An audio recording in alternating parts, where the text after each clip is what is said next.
Serious అయినటువంటి పరిస్థితి. ఏం చెప్తారు మీరు?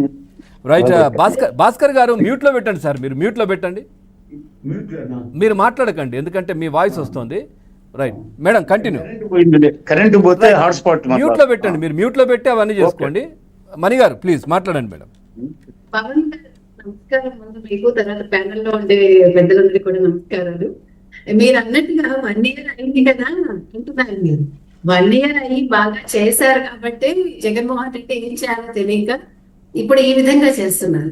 మీరు అన్నట్టుగా మన పొగాకు మేళ తొక్కి చేసిన చెప్పుల కాళ్ళతోటి అంటే మీకు ఇక్కడ ఇంకో కుతంత్రం అర్థమవుతుందండి. మీకు ఈ ప్రజలు నాకు ఓటు వేయలేదు కాబట్టి వీళ్ళు బాగుపడ్డం ఏంటి, ఆ ఉద్దేశంతో ఆయన అక్కడ పొగాకు మేళ తొక్కిచ్చాడు. ఇంతకుముందు మిర్చి ఆటకెళ్ళి మిర్చి సంచులు దొంగతనం చేయించాడు. మీరు ఎక్కడికక్కడ చూసుకోండి. మొన్న ఏకంగా 2 తొక్కిచ్చేసాడు. పైగా మా కార్యకర్త కదండి, మీ కార్యకర్త అయితే కారు కింద పడితే చంపేస్తారా, మీరు పక్కన ఇచ్చేసి పడేస్తారా? ఇవన్నీ కాదండి. మీరు అన్నట్టుగా కొన్ని వెళ్ళినప్పుడు అసలు ప్లకార్డ్స్ ఏంటి, రప్పరప్ప అనే రొచ్చేంటి అంటే రఫ్ ఆడిస్తారు వీళ్ళు, పీకలు నరికిస్తారా? అందుకోసమనే నిన్న పవన్ కళ్యాణ్ గారు చాలా స్ట్రాంగ్ వార్నింగ్ ఇచ్చారండి. మీరు ఇందాక అన్నట్టుగా ముందు కేంద్ర ప్రభుత్వం కూడా దృష్టి పెట్టి ఆయన మీద ఉండి కేసులన్నీ తిరగదోడాలండి. తిరగదోడి ఆయన ముందు బెయిల్ రద్దు చేయాలి. తిరగదోడాల్సిన అవసరం లేదు మేడం, వీటి గురించి కొంచెం గట్టిగా మళ్ళీ వర్క్ కొంచెం స్పీడ్ చేస్తే అయిపోతుంది. అదే తిరగదోడంటే అది వాళ్ళు దృష్టి పెడితే చాలండి, ఒక రోజులో అయిపోయే పని అది. ఆయనకు ఒక్కసారి క్యాన్సిల్ అయిపోతే జగన్ గారు చక్కగా అక్కడ కూర్చుని రప్పరప్ప అక్కడ డాన్స్ చేసుకోవచ్చు. మీరు అంటున్నట్టుగా, ఎందుకంటే ఆయన బెయిల్ పొందే ముందు దాంట్లో ఆయన క్లియర్గా అఫిడవిట్ రాసిస్తారు. అంటే నేను బయటకు వచ్చిన తర్వాత సాక్షులను ప్రభావితం చేయను, రాష్ట్రంలో ఎట్లాంటి నేరపూరితమైనటువంటి కార్యక్రమాలు చేయను, నేను పద్ధతిగా ఉంటాను అని చెప్పి బెయిల్ తెచ్చుకున్న వ్యక్తి. మరి ఈ విధంగా చేస్తే ఖచ్చితంగా ప్రభుత్వం సీరియస్ కావాలి. వైసీపీ వాళ్ళ పద్ధతి ఏంటో మీకు ఈ పాటికి అర్థమైంది కదా సార్. 5 ఏళ్లలో ఏం పద్ధతిగా ఉన్నారు వాళ్ళు, ఎంత పద్ధతిగా వాళ్ళు స్కామ్ చేశారు, ఎంత పద్ధతిగా వాళ్ళు అప్పటి ప్రతిపక్షాన్ని వాళ్ళు నోరు నొక్కారు, బయటకు రాకుండా చేశారు. అది పద్ధతి గురించి వైసీపీ వాళ్ళు మాట్లాడితే వినటానికి హాస్యాస్పదంగా ఉంటుంది. వాళ్ళ పద్ధతి ఏంటంటే చెల్లిని బయటకు పంపించడం, తల్లిని బయటకు పంపించడం, ఆస్తులు లాక్కోవడం. తర్వాత నిన్న చూసారా మీరు ఆ పిల్లల డాన్స్ ఏంటంటే కత్తులు పట్టుకుని, ఇది వాళ్ళ పద్ధతి. అంటే యువతని కూడా నాశనం చేయడం వాళ్ళ పద్ధతి. ఇక్కడ మీరు ఇంకోటి గమనించాల్సింది ఏంటంటే, మన తల్లిదండ్రులు కూడా చెప్తున్నానని మొన్న కూడా చెప్పాను, వాళ్ళు అసలు పిల్లల్ని ఎందుకు పంపిస్తున్నారో ఇలాగా జగన్మోహన్ రెడ్డి గారు వస్తే వాళ్ళ వెనకాల ఈ వచ్చే 500కో లేకపోతే ఆ మందుకో బిర్యానీ కోసమో ఆ పిల్లల జీవితాలు నాశనం అయిపోతున్నాయండి. దాని మీద కూడా దృష్టి పెట్టాలి. ఈయనకేం పోయింది, ఈయన ఇవాళ వస్తాడు, ఏదో ఒక శవం కనిపించగానే వాళ్తాడు గద్దలాగా. ఇక్కడ 5-6 గంటలు ప్రజల్ని నానా ఇబ్బందులకు గురి చేస్తాడు. గతంలో పరదాలు కట్టుకుని వ్యాపారులను ఇబ్బంది పెట్టాడు. మధ్యలో వస్తున్నాను మేడం, నిజంగా మీరు అంటున్నట్టుగా గత 5 సంవత్సరాలు కూడా జగన్మోహన్ రెడ్డి యువతను ఈ విధంగా తయారు చేశారు. రాష్ట్రంలో ఉద్యోగాలు లేకుండా, ఉపాధి అవకాశాలు లేకుండా, గంజాయిని విచ్చలవిడిగా బయట దొరికేలా చేయడం, మత్తు పదార్థాలు దొరికేలా చేయడం, ఎక్కడా కూడా వాళ్ళకు పని దొరకకుండా చేయడం, ఈ విధంగా తయారు చేసి ఆయనకు దగ్గర బానిసలుగా పెట్టుకున్నారు. ఆయన ఈ విధంగా తయారు చేసుకున్నారు.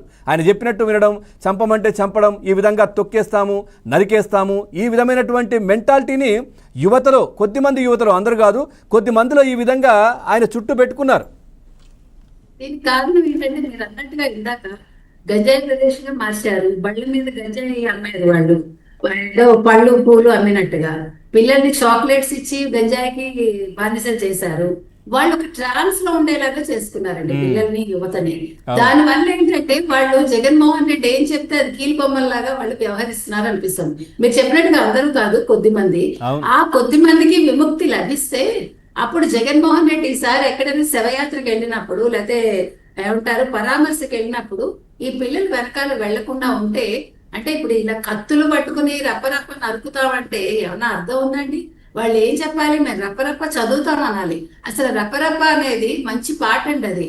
అది ఆర్మీ వాళ్ళు ఇంటికి వెళ్ళడం కోసం వాడుకున్న పాటని ఈ రకంగా వాళ్ళు ఖూనీ చేసి, అంటే ప్రతి దాంట్లోంచి ఒక నెగిటివిటీ తీయటం అనేది వైసీపీ వాళ్ళ లక్షణం. ఇప్పుడు ఒక మనిషిని చంపేసి, పైగా నిన్న రోజా గారు ఏమంటారండి, మీరు అలా ఎలా అంటారు, చంద్రబాబు నాయుడు కారు కింద పట్టే చంద్రబాబు నాయుడు బాధ్యుడు అవుతారా? చంద్రబాబు నాయుడు గారు అలాంటి పనులు చేయరు. వాళ్ళు నిజంగా ఆయన కాలు కింద ఎవరన్నా పడితే మేడం మధ్యలో ఆయన వస్తున్నారు. కాలు- అవును, మీరు అంటున్నట్టుగా ఒకవేళ పడుంటే గనక వెంటనే స్పందించడం, లేదంటే వాళ్ళని అంబులెన్స్లో హాస్పిటల్ తీసుకెళ్లడం, అవసరమైతే తన కాన్వాయ్లోనే తీసుకెళ్లడం, లేదు అని అంటే జరిగిన విషయాన్ని ఇమీడియట్లీ వాళ్ళ కుటుంబ సభ్యులకో లేదంటే ఎవరికైనా తెలియపరచడం, ఇది చేస్తారు. వీళ్ళు తేలికుట్టిన దొంగల్లాగా వీళ్ళు చేసిందంతా కూడా. ఎందుకంటే వాళ్ళ కారు కింద పడ్డ విషయం వాళ్ళకి తెలుసు, కానీ దాన్ని ఎక్కడా చెప్పకుండా కాన్వాయ్లో ఒక వాహనం అనే వార్త బయటకు వచ్చినప్పుడు కామ్గా కూర్చున్నారు. ఎందుకు మన కారు కిందే అని చెప్పాలి, ఏదో వేరే అనుకుంటున్నారు కదా అన్నట్టుగా. అంటే వీళ్ళకి తెలిసి కూడా తప్పు చేయడమే కదా, దొంగలే కదా అప్పుడు.